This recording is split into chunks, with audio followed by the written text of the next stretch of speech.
Regiment, Brian Eno and David Byrne. Here on Democracy Now!, democracynow.org, The War and Peace Report. I'm Amy Goodman, as we turn to part 2 of my interview with Johan Galtung, known as the founder of peace studies. He's spent the past half-century pursuing nonviolent conflict resolution and international relations. His latest book is The Fall of U.S. Empire. And then what? Successors, Regionalization or Globalization, U.S. Fascism or U.S. Blossoming.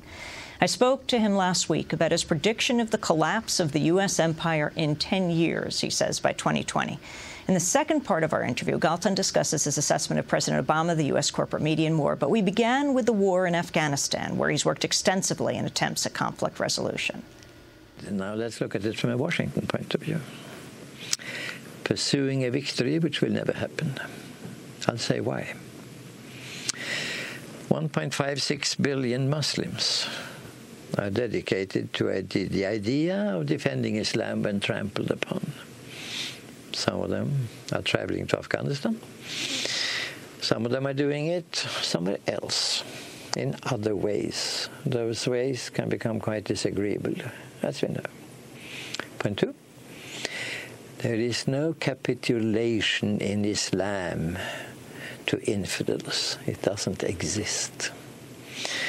To fight against Christians and Jews, to take the mini-empire of Israel, the regional empire, is not an invitation to a violent confrontation that will end with a capitulation.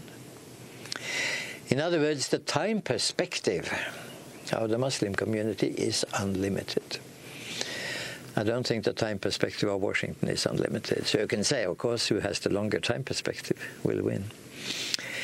There may be some local capitulation, a white flag somewhere, but by and large the usual scenario of a tent maybe with a camping table, somebody diligently typing a couple of copies of a capitulation document and please sign on the dotted line, forget about it.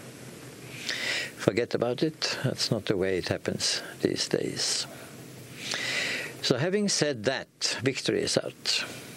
Of course, the U.S. will not be available for defeat, as in a sense it was in Vietnam in April 1975. So withdrawal is the likely thing, hoping desperately that the Afghan National Army and the Afghan National Police will take over the job, which they will, with my knowledge of the situation, not do. They will be aligning themselves with the next stage in Afghan history. But, having mentioned this, there is, of course, a fourth possibility. United States participating in conflict resolution. So what we have been discussing here, Amy, in Washington in these sessions have been the details of these 5 points and other points. And here I'd like to enter with a basic point about mediation. We who mediate, I'm an NGO mediator. I've done this more than 120 times around the world, sometimes with some success, sometimes not. Or, to put it more optimistically, not yet success. Okay. What we are trying to find out are the goals of the parties. What do they want? I mentioned the Taliban are dead against secularization. I find that legitimate.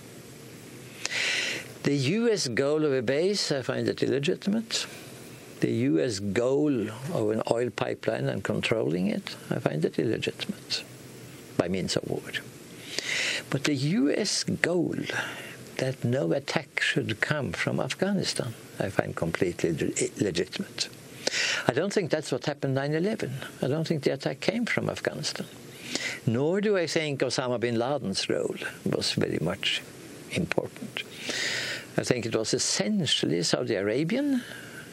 It was a revenge for the oil treaty of March 1945 because it was totally against Wahhab perspectives on reality.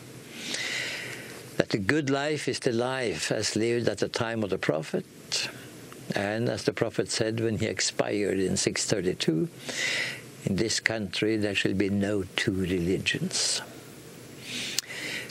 I'm of course in no way saying that all Saudi Arabians are of this opinion, but many are. Even the royal house are divided down the middle. And if you then add to this, from 1990 onwards, staging U.S. wars in the region, be it against the Saddam Hussein invading Kuwait, or be it against the Saddam Hussein, that was in 1991, February, the Saddam Hussein of 2003, 20 March by Iraqi reckoning, staging it from Saudi Arabia, from the sacred land of the chosen people. Now, the U.S. should know something about sacred land and chosen people, the metaphor that they took from Judaism, because at the time in 1620, at the time of the Mayflower, there was not much Zion on the eastern end of the Mediterranean. So, having said that, conflict resolution is the way.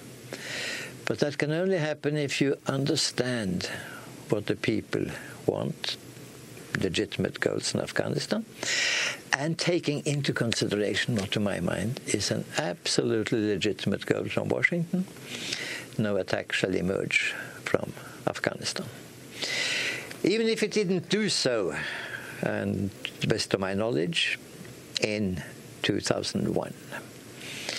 It could do it today, because the U.S. has produced quite a lot of people who have reasons for hating the country. Now, having said that, I am not sure that the U.S. is going to do this. And the reason for it is a limited U.S. ability to see a conflict from the outside, or from above, to take your intellectual helicopter getting up above the conflict. See your own legitimacy and illegitimacy and the other side's legitimacy and illegitimacy. Starting thinking that maybe he has a point, and then trying to see, is there some reality that could accommodate all of it? Well, 243 military or political interventions since Thomas Jefferson. We are now perhaps at 245. This is not a U.S. foreign policy talent, in spite of the fact that there are so many wonderful Americans in this fantastic country, but I have lived much of my life, that have a fabulous ability to handle conflicts well. So having said that, we come to alternative 5 for the U.S. to become irrelevant. Neither victory, nor defeat, nor withdrawal, nor conflict resolution, becoming irrelevant. And that, of course, leads us to the question, who then is relevant? Countries in the region, Turkey. Turkey is led today by 3 people: the president, the foreign minister, and of course the prime minister. Davutoglu, Erdogan, Gül, of an exceptional quality. Of a quality more in tune with what happens in the world than the people leading the United States of America at present.